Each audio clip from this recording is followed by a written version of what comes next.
مكة المكرمة. طيب نفس الشيء، هذا علم آثار وعلم إنسان.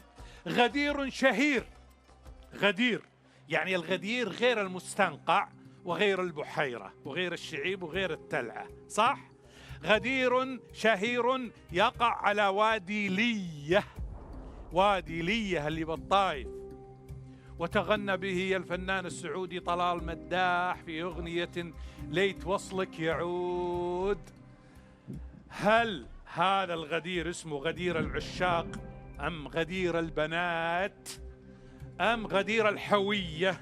فكروا بالموضوع قبل ما تجاوبون. غدير البنات. غدير البنات. وشو؟ غدير البنات. ما شاء الله عليكم، غدير البنات. صحيح. شلون عرفتوا؟ معروف. تعرفون الدير. نعم صحيح، غدير البنات. وبالمناسبة يا شباب ركزوا معي، هي جت في كلمات الأغنية نسمر حبيبي في غدير البنات والعود معنا ليت وصلك يعود، لكن حتى امرؤ القيس ذكر الغدير، ولا سيما يوما بدارة جلجلي، وأيضا كدابك من أم الحويرث، وقبلها وجرت أم الرباب بمأسلي. الغدران مسير مجمع قديما للي يريدون المياه، فتحصل قصص غرامية ليس فقط هذا. تطلع حب الغدران. نعم.